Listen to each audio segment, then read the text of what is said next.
haAlmah. יד לכן ייתן אדוני הוא, לכם אות, הנה haAlmah, הרב ויולדת בן, וקראת שמו, עמנואל. לכן ייתן אדוני הוא לכם אות, הנה haAlmah, הרב ויולדת בן, וקראת שמו עמנואל. haAlmah. יד לכן ייתן אדוני הוא, לכם אות, הנה haAlmah, הרב ויולדת בן, וקראת שמו, עמנואל. לכן ייתן אדוני הוא לכם אות, הנה haAlmah, הרב ויולדת בן, וקראת שמו עמנואל.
This idea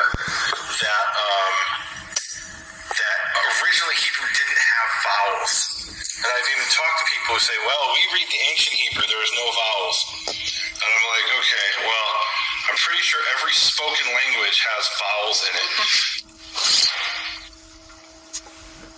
I'm here with Dr. Nick Posgay of Cambridge University. It's great to be here with you, Nick. You just had this amazing lecture that you presented at the Society of Biblical Literature Conference. We're here in November of 2021, and it was absolutely fascinating about the history of the Hebrew vowel system and particularly the graphic symbols. And they have a book coming out. Tell us about the book. The book is, you tell us about the book. Okay. Yeah, the book is called Points of Contact, and it's about comparing linguistic traditions in the medieval period to the Masoretes. The Hebrew Masoretes are one of those, but also Arabic and Syriac grammatical traditions, and finding relationships and similarities between them, often technical terminology that was shared or ideas that were shared, as all three traditions figured out different ways to study and record vocalization in the Bible and the Quran.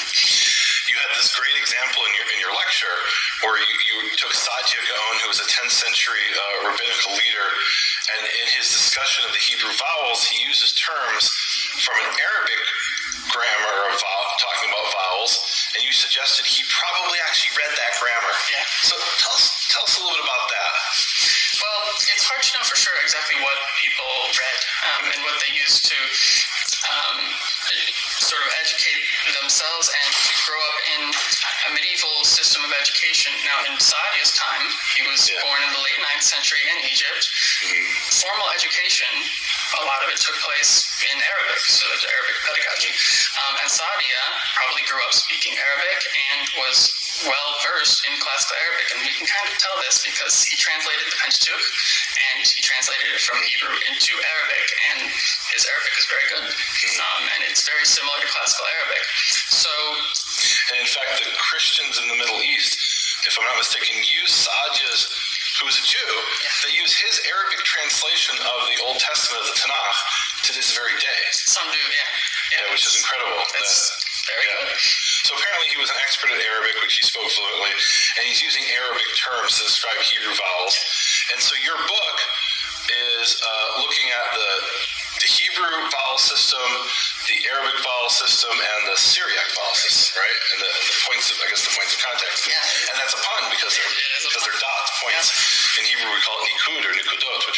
So, a lot of people in my audience, they've heard about the Bible and Hebrew, and I've encountered a lot of people who have this idea that that originally Hebrew didn't have vowels.